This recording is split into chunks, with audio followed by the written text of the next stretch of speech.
Alina Habba has certainly been earning her money since the verdict came out on Thursday. She has appeared on countless media outlets. She has been doing the spokesperson thing for Trump. But to be honest, it's really not going well, other than when she's on conservative media here in the United States. But once she steps outside her wheelhouse, speaking to, let's say, BBC, things go off the rails pretty darn quickly. And that is exactly what happened this past Friday when Alina Habba decided, sure, I'll do an interview with the BBC. What's the worst that could happen? Well, the worst that could happen is that during the interview, Alina Habba admitted that Donald Trump will in fact be running for president, even if he's sitting in a jail cell in prison. Not exactly the kind of, confidence-inspiring thing that you want to hear from your spokesperson. Like, hey, even if my guy goes to jail, he's still going to be running for office. And he's probably going to go to jail. So, again, not exactly going to sit well with the voters. But here's how the exchange took place. Alina Habba said, quote, "We have seen some corruption that this country has frankly never seen before in our judicial system. It is very real. It is not posturing by any means. It is 100% a problem that this country is going to have to handle and get a grapple on in November. Donald Trump is the victim of political selective prosecution." I love how she's actually literally starting to talk like Donald Trump. She is using the words he uses, like the word frankly.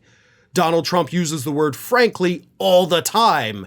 And now Alina Habba is throwing it in there too. Like, she's been around him so much, she's morphing into a little version of him, like a more grotesque version of him. But that response, of course, did not satisfy the BBC interviewer by the name of Laura Kunzberg, who then asks, and if he fails in his appeal, that you say that you are a win, that would win, and he does end up in jail, would he run for president from a jail cell? And Alina Habba says, he is running for president, nothing will change that. So Kunzberg adds, even if he ends up being locked up?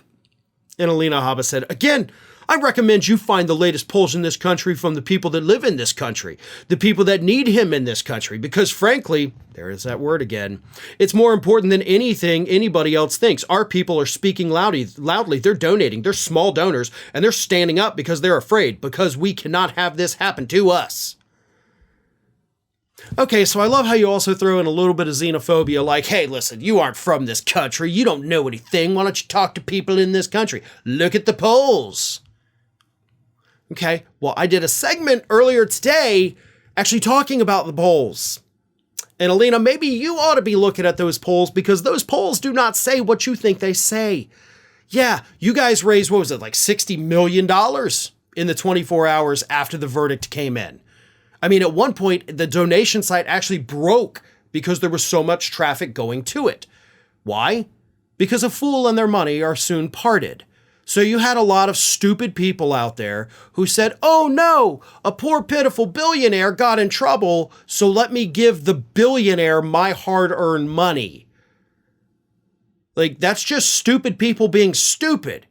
Impulse buys, right? Those aren't going to be people who have money to continue doing that. Yeah, you raised a lot of money, I'll give you that, but it's not going to be consistent, and it's not going to happen again. Maybe on sentencing day, maybe if those people have more money by then. But the most important thing is, you mentioned the polls. The polls show that even a majority of independents think, yeah, he should just go ahead and drop out of the race right now. Like, we don't even want him in the race, so we're sure as hell not going to vote for him. Trump is in deep, deep trouble, not just with the law, but with the voters, Alina.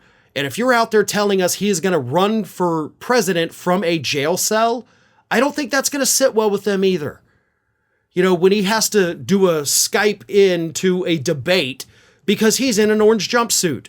What's everybody going to think when they see a Donald Trump in a, via satellite box versus President Biden standing up on stage?